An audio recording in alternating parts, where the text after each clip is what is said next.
Estudio del Evangelio de San Marcos. En la última vez que estuvimos reunidos, nos quedamos en el capítulo número 10 y paramos en el versículo 45. Vimos cómo el Señor anuncia por tercera vez su muerte y su resurrección a los discípulos. Y vimos que en la luz de estas cosas, Juan y su hermano Jacobo se le aproximan al Señor a pedirle que les diese un lugar en su gloria a su derecha y a su izquierda. Vimos que el Señor les dice que esos lugares han sido reservados para aquellos a quienes les ha sido dado por la soberana voluntad del Padre. Y dijimos que este aspecto nos demuestra la sumisión de Cristo a la voluntad del Padre, pero de ninguna manera roba a Cristo de su posición como la segunda persona de la Trinidad, como el Dios encarnado, el Hijo eterno de Dios. Vemos que esto no le quita a nuestro Señor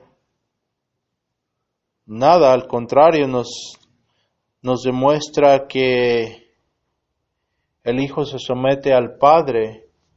De esa manera nos da un ejemplo a nosotros, como nos dice la Escritura en otro lugar, que Él, siendo en la forma de Dios, no consideró igualdad con el Padre como algo que se pueda obtener, pero se sometió a la voluntad del Padre.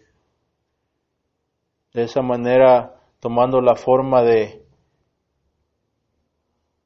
hombre,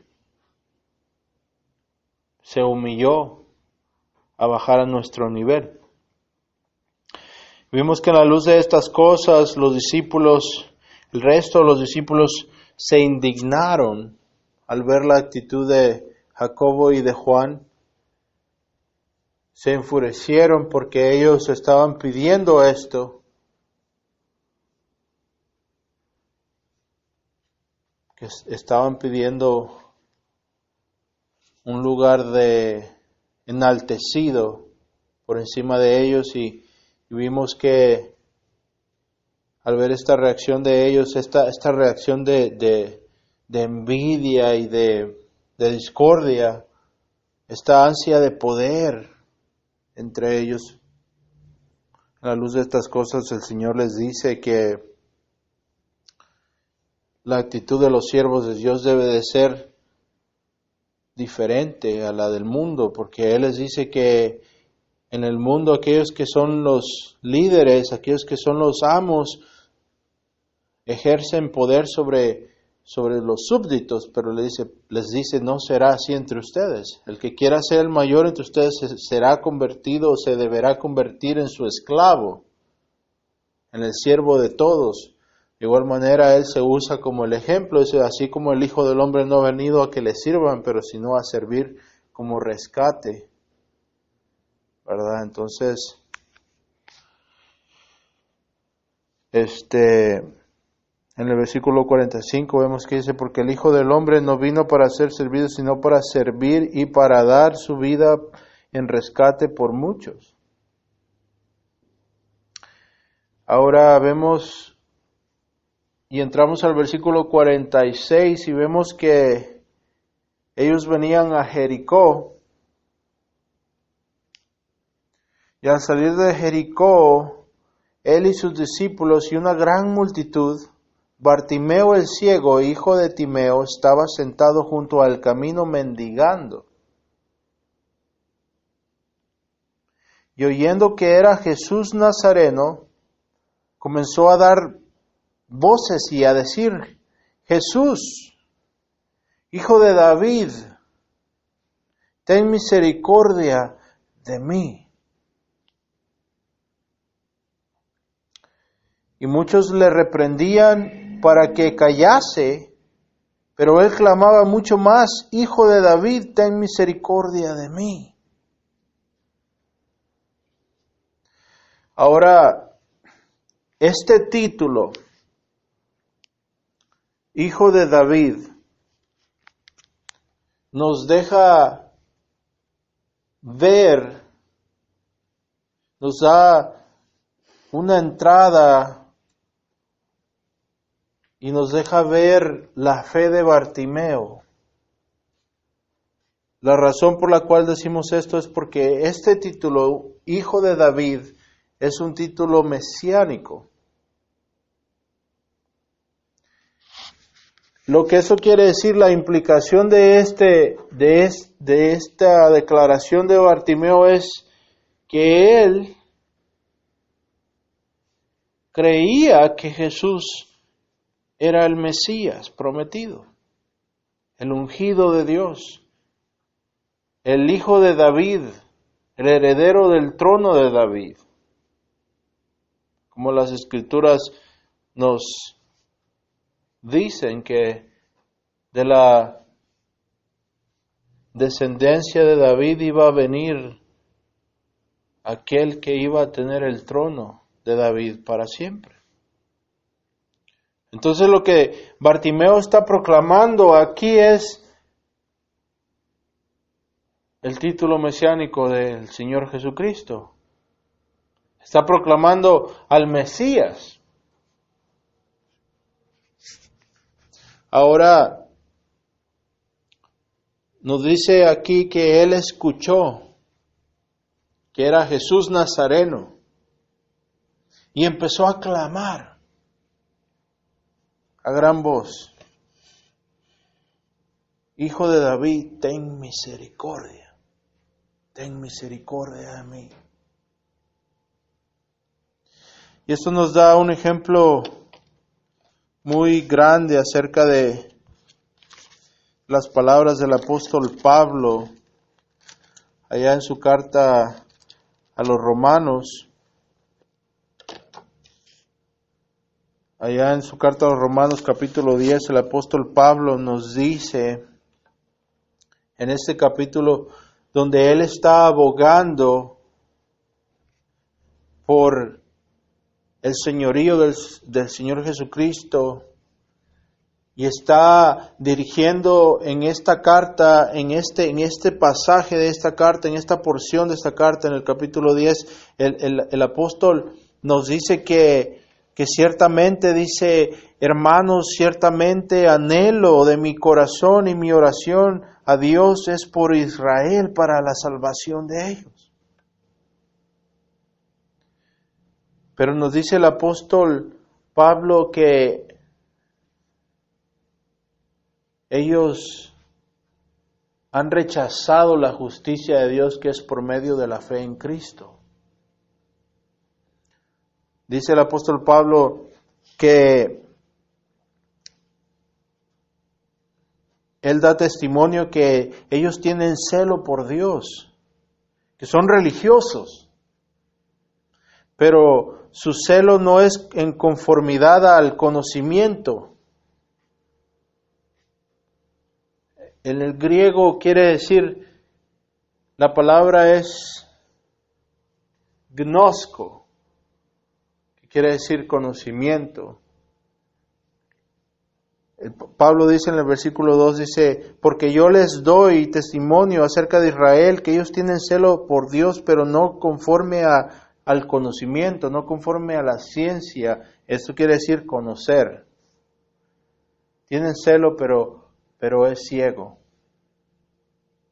Son fervientes, son devotos, pero no tienen conocimiento en el contexto del que Pablo está hablando. Esto nos recuerda a lo que dijimos la semana pasada, que si nuestra fe no está en la verdad, no importa cuánta fe tengamos, si no está la verdad, si nuestra fe no está fundada en la verdad, nuestra fe es inútil, es muerta. De igual manera es el caso que Pablo está haciendo en este pasaje. porque ellos tenían celo por Dios, por el Dios de Israel, pero el celo de ellos no estaba basado en un entendimiento correcto de las Escrituras. Habían rechazado la justicia de Dios, que es por medio de la fe. Y se habían vuelto a la ley y habían puesto su fe en su habilidad de mantener la ley. Y se habían olvidado que cuando Dios escogió a Abraham de la tierra de Ur, Dios no escogió a Abraham porque Abraham era un hombre sin pecado. Al contrario, vivía en una tierra y era un pecador. Él vivía en una tierra llena de idolatría y era un pecador. Y Dios le escogió a Abraham y le prometió una descendencia. Y dice la Escritura que Abraham le creyó al Señor y le fue contado como justicia, y por ende recibió la circuncisión. No fue de que primero fue circuncidado y luego recibió la promesa, no. El hecho de que recibió la promesa primero, el hecho que Dios le escogió primero a él, no fue basado en los méritos de Abraham, pero Dios en su soberana voluntad, por medio de su gracia, le escogió y Abraham le creyó a Dios y le fue contado como justicia. Y el caso se vuelve a repetir cuando el Señor cumple su promesa a Abraham al sacar a Israel de Egipto. Porque recordamos que el Señor hizo un pacto con Abraham. Allá en Génesis 15 tenemos el récord de este pacto. Y el Señor le promete que de él y su descendencia todas las naciones del mundo serán bendecidas. Pero también el Señor le aclara a Abraham que su descendencia irá a una tierra ajena, a una tierra que no es de ellos, y serán esclavos por 400 años. Y que al cabo de esos 400 años el Señor les liberará para llevarles a la tierra prometida. Ahora Abraham murió en esta promesa, pero no recibió, como nos dice allá Esteban en el libro de los Hechos, capítulo 7, no recibió ni una pulgada de la tierra que Dios le prometió, pero se la prometió a sus descendientes. Cuando el Señor cumple su palabra y manda a Moisés a liberar a Israel, acordémonos que Israel no era un pueblo separado. Ellos estaban contaminados con la idolatría de los egipcios. Entonces Dios no liberó a Israel porque Israel era un pueblo justo que mantenía su ley, porque no la habían ni recibido, sino que Dios libera a Israel en las bases de la gracia de Dios, manteniendo el pacto que Dios había prometido a Abraham, y esa promesa era cumplida no en las bases de que Dios les debiese algo, pero en las bases de la gracia de Dios y la fidelidad de Dios, que no está basada en la justicia del hombre, ni cómo el hombre se porte, sino en su propia justicia y fidelidad. Pero a ellos se les había olvidado que si habían recibido la ley, era por la gracia de Dios, porque primero recibieron la gracia de Dios para poder recibir la ley. Pero la ley nunca fue dada para que ellos fueran salvos por medio de la ley. Entonces esta es la confusión que existía y el rechazo a Cristo, al Mesías, en los tiempos de Pablo, que aún hasta este día existe. Entonces, Pablo nos dice en Romanos 10:3 que en tocante a esto, Pablo nos dice, porque ignorando, está refiriéndose a Israel, porque ignorando la justicia de Dios y procurando establecer la suya propia, no se han sujetado a la justicia de Dios. Y ahora en el versículo 4, Pablo aclara a qué se refiere con la justicia de Dios. Dice, porque el fin de la ley es Cristo, para justicia de todo aquel que cree. Ahora aquí Pablo pasa a recordarles lo que la ley dice. En pocas palabras, lo que Pablo está diciendo, bueno, si ustedes quieren mantener la ley, si ustedes quieren ser salvos por medio de la ley de Moisés, aquí les va. Y dice, porque la justicia que es por la ley, Moisés escribe de esta manera, el hombre que haga estas cosas, ¿qué quiere decir esto? El hombre que quiera vivir por esta ley, dice, deberá vivir por ellas. Deberá vivir por ellas. ¿Qué quiere decir esto? Que el hombre que quiera vivir por esta ley tendrá que cumplir toda la ley si quiere ser salvo. Ahora, dice, pero la justicia que es por la fe, dice así. Ahora aquí Pablo empieza a citar del libro de Deuteronomio capítulo 30, versículos 12 al 14 hasta el 15. En el contexto aquí en Deuteronomio, Moisés les está hablando acerca de la justicia de Jehová y les está mandando a obedecer y a entregar su corazón a Jehová. En el contexto de este capítulo en Deuteronomio. Y Pablo cita de Deuteronomio 30, 12 al 14, dice, pero la justicia que es por la fe, dice así, no digas en tu corazón, ¿quién subirá al cielo? Esto es para traer abajo a Cristo. ¿Qué quiere decir esto? Que si no digan en su corazón que ustedes ascenderán al cielo para bajar a Cristo. La implicación de eso es que es más fácil que podamos ascender al cielo o bajar a Cristo nosotros que podernos ganar la salvación por medio de la fe. Y dice Pablo, ¿o quién descenderá al abismo? Esto es para hacer subir a Cristo de entre los muertos, esto es para resucitar a Cristo. ¿Qué quiere decir con esto, Pablo? Dice, es más fácil que puedan traer a Cristo entre los muertos que ustedes puedan ganarse la salvación por medio de la ley. Ahora dice Pablo, ¿más qué dice? Versículo 8. Cerca de ti está la palabra en tu boca y en tu corazón. Esta es la palabra de fe que nosotros predicamos. Ahora, aquí Pablo debemos entender que Pablo está citando de Deuteronomio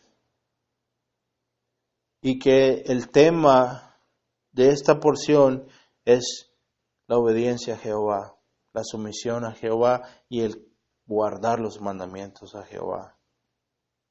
Ahora, lo que es interesante y debemos entender aquí es porque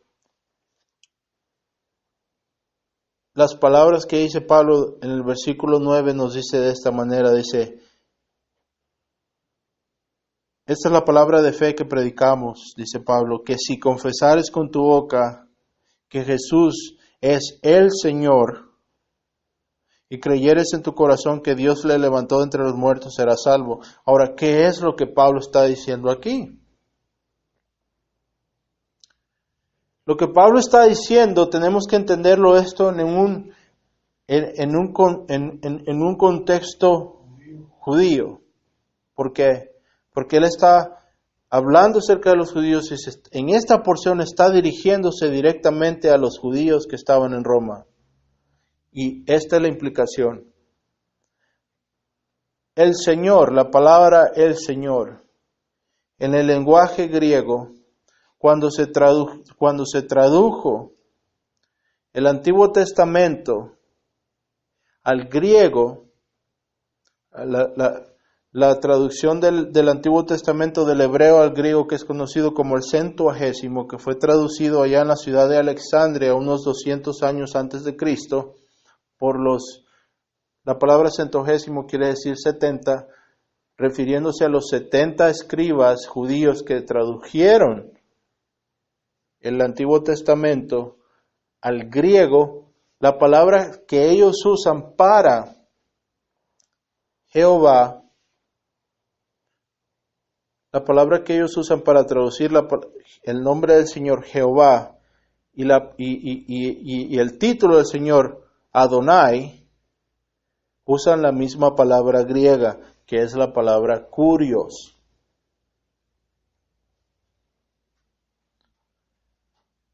Entonces aquí lo que Pablo está haciendo al decir que si confesares, escuchen bien, para que entendamos lo que Pablo está diciendo, que si confesares con tu boca que Jesús es el kurios, que si, pongan en un paréntesis, que Jesús es Adonai, que Jesús es Jehová, y creyeres en tu corazón que Dios le levantó de entre los muertos, serás salvo. ¿Qué es lo que esto quiere decir? Pablo lo que está diciendo es que para que el judío pudiese ser salvo debería de creer que Cristo es el Dios del Antiguo Testamento.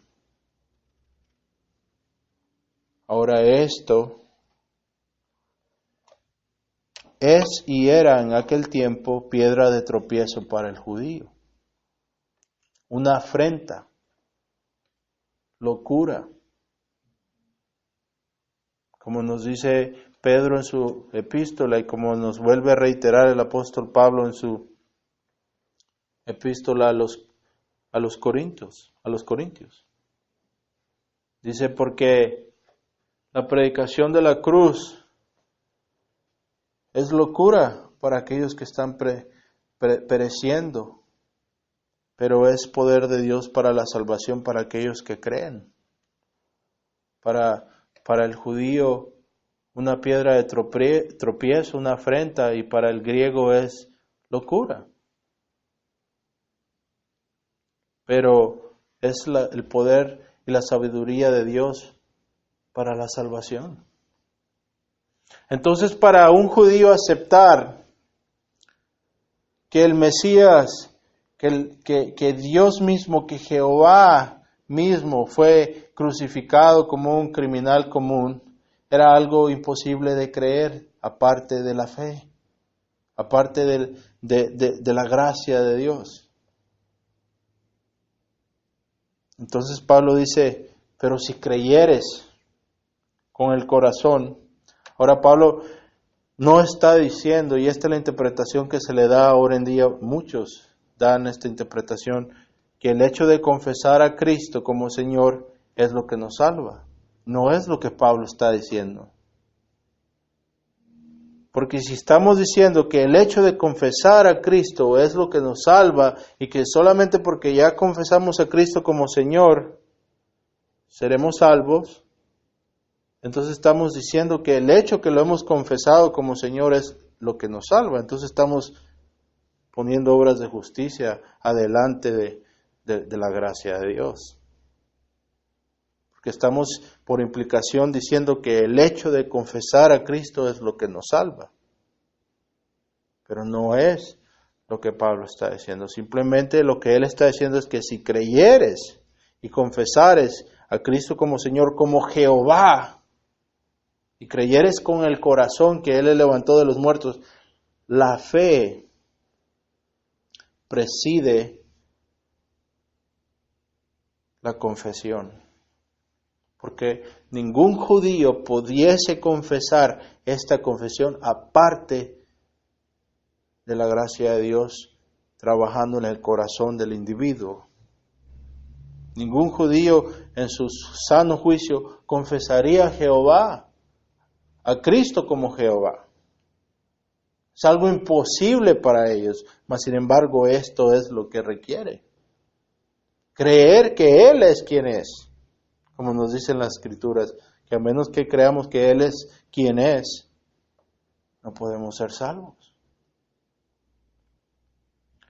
Ahora nos dice en el versículo 10, Pablo dice, porque con el corazón se cree, es la fe, presidiendo la confesión. La fe nos conduce a las obras.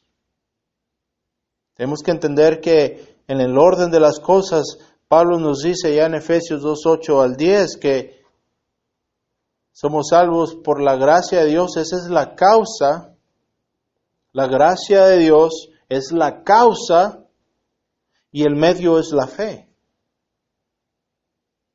Entonces aquí Pablo nos dice, porque con el corazón se cree para justicia, eso es para ser justificado. Porque somos justificados por medio de la fe en Cristo. Entonces dice Pablo, porque con el corazón se cree para justicia, eso es para ser justificado, y con la boca, dice Pablo, se confiesa para salvación. Pero ningún judío puede confesar a Cristo aparte de la gracia de Dios. A menos que Dios ponga esa fe en el corazón del individuo. Entonces aquí Pablo nos está diciendo que el hecho de que el hecho de confesar a Cristo es lo que nos salva. Porque este es el texto que muchos usan para abogar por la doctrina de la oración del pecador. Porque le dicen, mira, aquí dice claramente que si confesares a Cristo con la boca serás salvo. Pero no es a lo que Pablo se refiere, porque en este contexto, en el primer siglo, ningún judío sano de su mente confesaría a Cristo como Jehová. Y eso es a lo que Pablo está refiriéndose, que esta es la justicia de Dios y que nos es dada por medio de la fe. Lo acaba de decir en el versículo 3, dice, en el versículo número 4, porque el fin de la ley es Cristo para justicia a todo aquel que cree. La fe preside las obras. ¿Qué quiere decir eso? Primero viene la fe y luego vienen las obras. Primero viene la fe y luego vienen las obras. Ahora, si lo ponemos esto en un contexto, en un orden completo, primero actúa la gracia de Dios regenerando el corazón del individuo para que pueda creer y luego de eso viene la confesión. Entonces, como dice el Señor Jesucristo, ustedes no me escogieron a mí, yo los escogí a ustedes.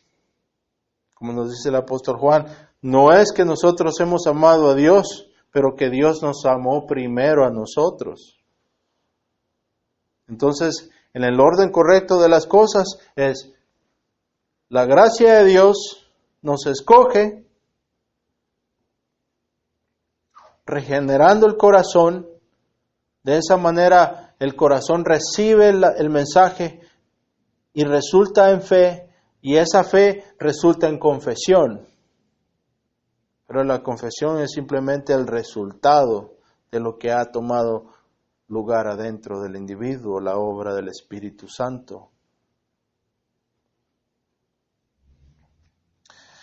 Ahora, ¿qué tiene que ver todo esto con Bartimeo?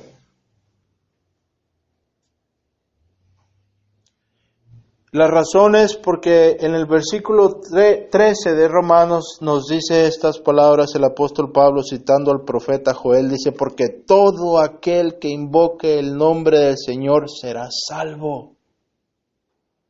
Todo. Bartimeo escuchó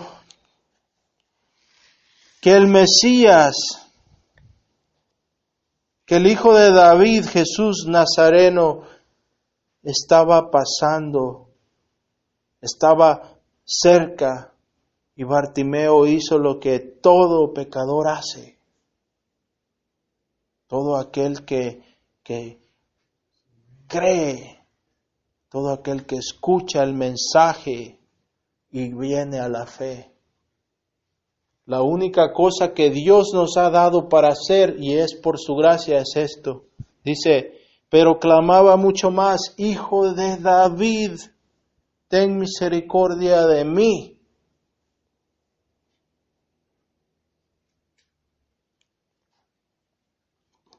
Hijo de David, ten misericordia de mí. ¿Cuántos de nosotros podríamos testificar de estas palabras? Cuando en un momento de nuestras vidas escuchamos los pasos del Salvador y clamamos a gran voz, Señor, sálvame, ten misericordia de mí.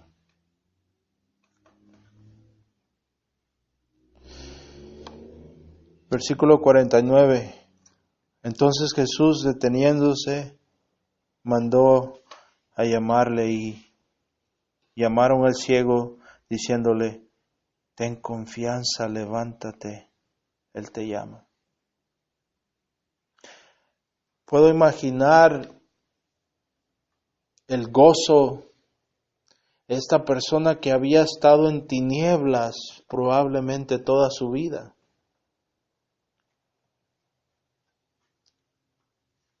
¿Yo? ¿Me manda a llamar a mí? ¿A mí? ¿A mí?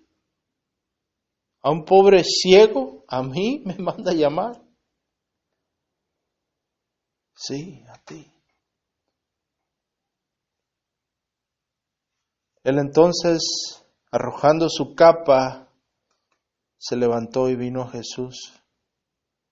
Respondiendo Jesús le dijo, ¿qué quieres que haga por ti?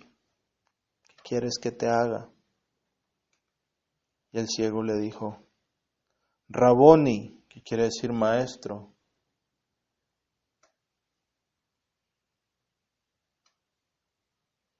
Quiero recobrar mi vista. Y Jesús le dijo, vete, tu fe te ha salvado. Y enseguida recobró la vista y seguía a Jesús en el camino. Vemos que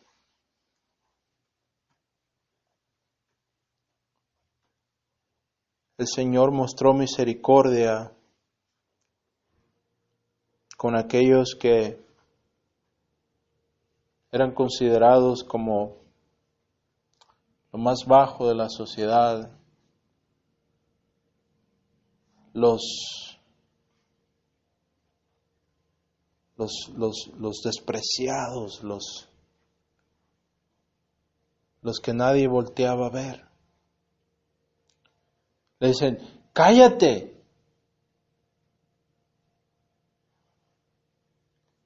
Le reprendían para que callase. Cállate. Cállate, Bartimeo. No molestes al maestro.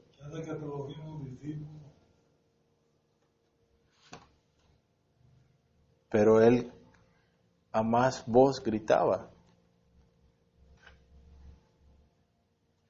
Jesús, Hijo de David, ten misericordia de mí. No cabe duda que nuestro Señor, el corazón de nuestro Señor está lleno de misericordia para aquellos que se humillan. Como nos dice las Escrituras, que el Señor le da misericordia al humilde y opone al del corazón enaltecido. Este hombre escuchó que era Jesús, vio su necesidad y clamó a gran voz. La verdad es que habemos muchos ahora en día que estamos más ciegos que este ciego porque no vemos nuestra necesidad de la gracia de Dios. No nos damos cuenta que ni todas nuestras buenas obras juntas pueden salvarnos o podrán salvarnos. Que no importa cuán buenos seamos o podamos ser, no podemos ganarnos la salvación, ni podemos retener la salvación por medio de nuestras obras. Ahora, esto no quiere decir que no vamos a obedecer a Dios. Hay un lugar para la obediencia en la vida del creyente, pero ese lugar para la obediencia está en la fe en Cristo, que nos lleva a las obras. Las obras de justicia que el creyente hace y que agradan a Dios son las obras de justicia que son el resultado de saber que hemos recibido la vida eterna por medio de la gracia de Dios, por medio de la fe.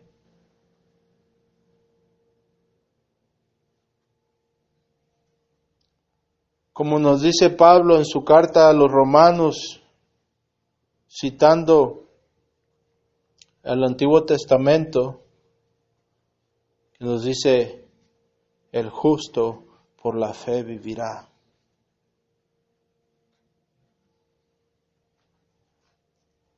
Romanos 1:17. Dice Pablo: porque no me avergüenzo del Evangelio, porque es el poder de Dios para la salvación, para todo aquel que cree, para el judío primeramente y también para el gentil. Porque en este Evangelio la justicia de Dios es revelada, como está escrito, por medio de la fe y para la fe. Y como está escrito, dice Pablo, el justo por la fe vivirá.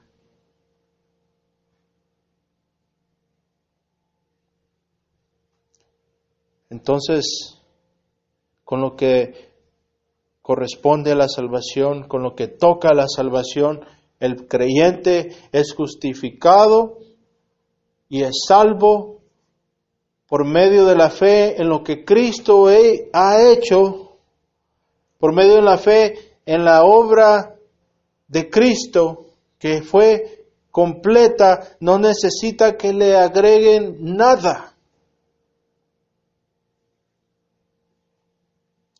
Y por eso el creyente ahora busca obedecer a Dios por medio de la fe en Cristo. Y no tiene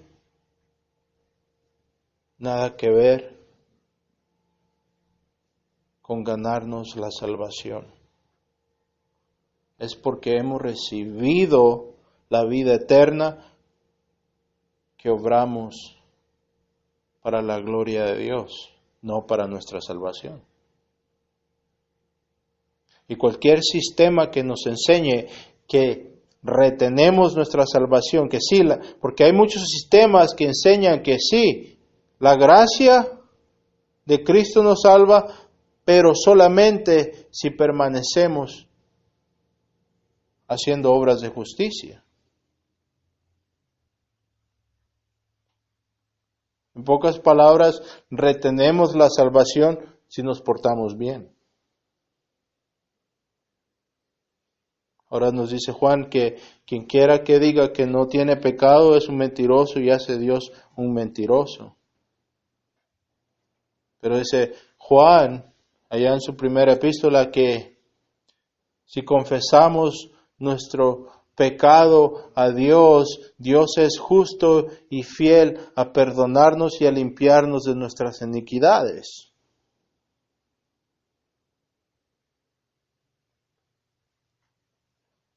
¿Qué es lo que quiere decir? Esto quiere decir que el creyente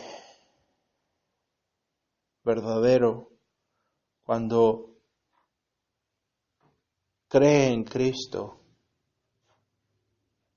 cree en el sacrificio de Cristo en la cruz y en la resurrección de Cristo, Dios justifica la vida de esta persona no porque se lo merece, pero por su gracia, por medio de la fe, justifica a Dios al creyente, perdonando todos sus pecados pasados, presentes y futuros. Y Dios se asegura que esta persona terminará la carrera hasta el final. Ahora, esa verdad en el corazón del creyente verdadero trae el fruto de la obediencia y el deseo de obedecer a Dios.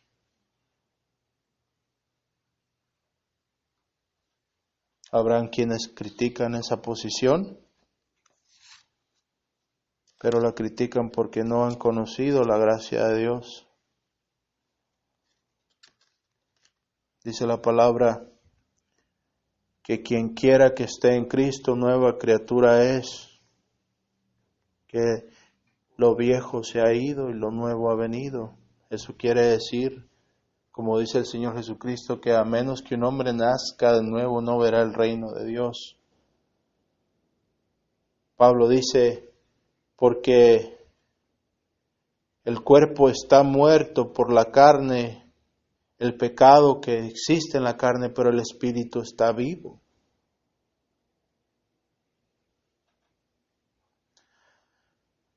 Así es que hay que voltearnos hacia el Señor y poner nuestra fe en Él. Y gritar como Bartimeo, Señor, ten misericordia de mí, Hijo de David. El Señor, por su gracia, por medio de la fe, nos salvará.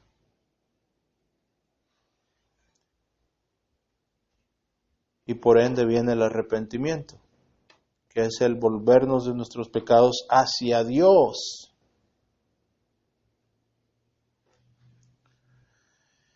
Vamos a parar aquí y la próxima vez vamos a empezar el capítulo 11 de Marcos.